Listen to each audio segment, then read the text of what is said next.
no endurezcamos el corazón. Es lo que le hemos pedido, le hemos exclamado al Señor: no endurezcamos nuestro corazón, Señor. Tanto la primera lectura como el Salmo están en sintonía con esta expresión. ¿Qué sucedió? ¿Por qué se nos narra este acontecimiento?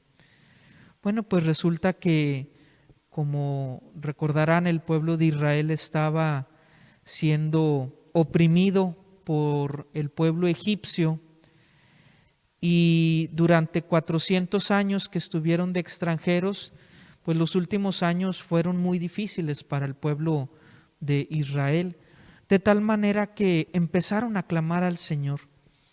Y Dios respondió a este clamor liberándolos. El Señor, durante este proceso de liberación, que no fue instantáneo, sino se requirió de un proceso de sanación, de purificación, que duró 40 años, eso es lo que simboliza el número 40, purificación.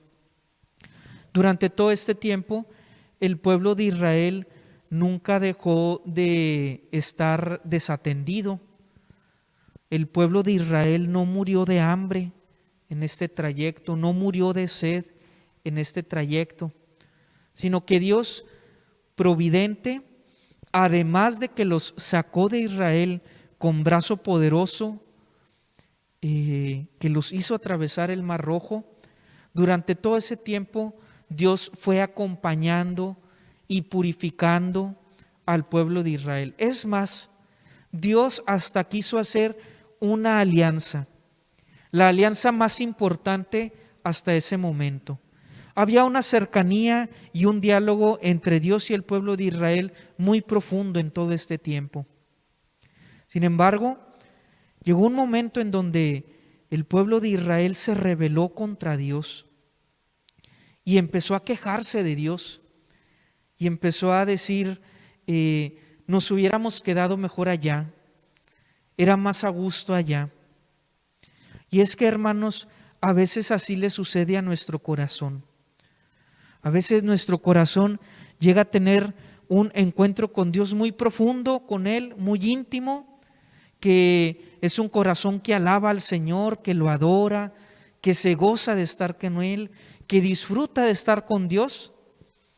Pero cuando perdemos el encuentro con Dios, cuando dejamos de platicar con Dios, el corazón se empieza a endurecer. Y eso es lo que tanto el libro de los Hebreos como este salmo que acabamos de pronunciar nos advierte. Ten cuidado, que tu corazón no se endurezca. Y una de las razones por las cuales el corazón se puede endurecer es porque empieza a hacerse soberbio, como el corazón de Lucifer, que al inicio estaba muy en contacto con Dios. Era el ángel más bueno, más perfecto, el ángel sublime, el ángel de todas las confianzas para Dios. Pero este ángel dejó de ver a Dios y se empezó a ver a sí mismo y empezó a tener un corazón soberbio. Y eso es lo que el demonio incita al ser humano, a que tenga un corazón soberbio, a que el ser humano vea por sí mismo y crea que todo lo que tiene y lo que ha logrado es por sí mismo. Hermanos, un corazón soberbio hace que nos creamos la mentira de que todo lo podemos nosotros solos, sin necesidad de Dios. Un corazón soberbio hace que nos creamos la mentira de que nosotros podemos conocer todo sin necesidad de la luz de Dios. Por eso también el libro de los Hebreos dice: Señor, que tu luz esté con nosotros. ¿Qué es lo que sucede cuando un corazón pierde la luz de Dios o se aleja de la luz de Dios para vivir en las tinieblas? Es un corazón que cae y cae en sí mismo creyendo que todo lo va a poder él solo. Una dificultad muy grande que tenemos en nuestros días, desde los últimos 3, 4 siglos, es que el corazón del ser humano creía o empezó a creer que todo lo podía conocer por sí mismo, por la razón, y empezó a dejar a la fe a un lado. Por eso hay mucho conflicto entre la fe y la razón. Cuando descubrimos que estos dos elementos que Dios nos ha dado, la fe y la razón, son regalos que se complementan, nosotros los queremos distorsionar, nosotros los queremos separar. El día de hoy tuvimos oportunidad los sacerdotes de juntarnos a través de una reunión virtual con el obispo, y tuvimos oportunidad también de platicar un poquito con Monseñor Hilario, el que ahora ha sido nombrado como obispo de Saltillo. Recuerdo que él, en una clase que me dio en el seminario, nos explicaba este conflicto que a veces sucede entre la fe y la razón. Él nos decía, miren, lo que sucede es que cuando nosotros somos pequeños, imagínense, estamos en primero de primaria, pues nosotros vamos a la escuela y nuestro intelecto crece a un nivel de primero de primaria. Y pues generalmente en esta edad también nos mandan al catecismo, de tal manera que nuestra fe está en un año de primero de catecismo. Pasamos a segundo año de primaria y nuestro intelecto, nuestra razón, se desarrolla a segundo de primaria. Y en el catecismo, pues nuestra fe se desarrolla a segundo de primaria. Pasamos a tercero de primaria y nuestro intelecto crece a tercero de primaria. Pasamos a tercero de catecismo y nuestra fe aumenta a tercero de catecismo. Más o menos en el tercer año es cuando hacemos la primera comunión. Pasamos a cuarto año de primaria y nuestro intelecto, nuestra razón se desarrolla a cuarto de primaria. Pero como muchos ya hicimos la primera comunión, dejamos de ir al catecismo, de tal manera que nuestra fe se queda estancada en tercero de catecismo. Pasamos a quinto, a sexto, pasamos a secundaria y nuestro intelecto, nuestra razón se desarrolla a secundaria, pero nuestra fe se siguió quedando en tercero de primaria. Hacemos preparatoria, universidad, licenciatura, doctorado, y nuestra razón, nuestro intelecto está muy desarrollado, pero nuestra fe se siguió quedando en tercero de primaria. Entonces hay un conflicto, porque nuestra fe no creció a la par.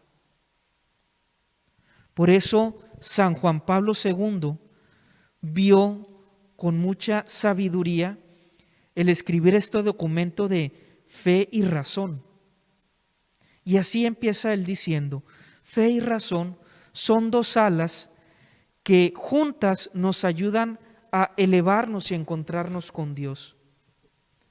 Hermanos, no dejemos que nuestro corazón se ensorbezca. No dejemos que nuestro corazón crea que por sí mismo puede obtener todas las cosas. Necesitamos de la luz de Dios. Necesitamos del regalo de la fe que Él nos ha regalado.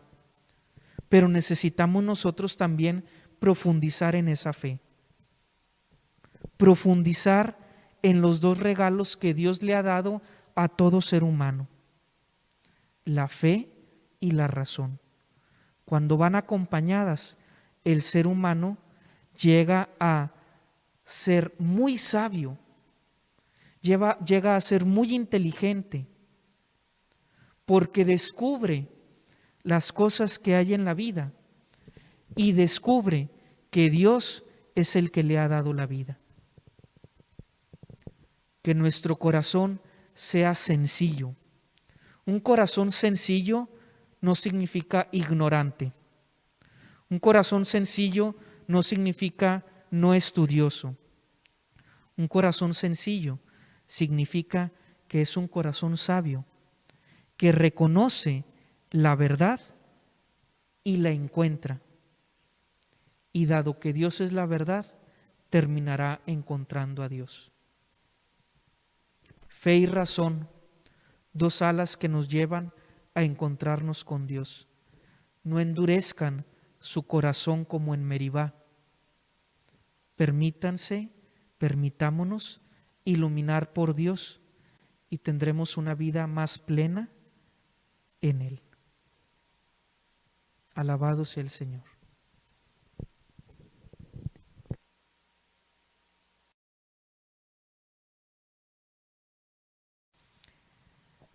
Hermanos, también quédense con esta fórmula que puede sintetizar lo que les he compartido el día de hoy.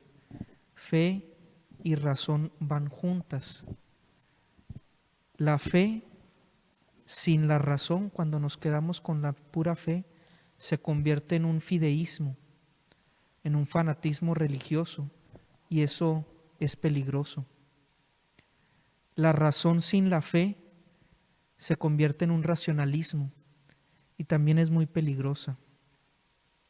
Hay que aprovechar los dos regalos juntos. Fe y razón nos ayudan a encontrarnos con la verdad. La verdad, verdad con mayúscula.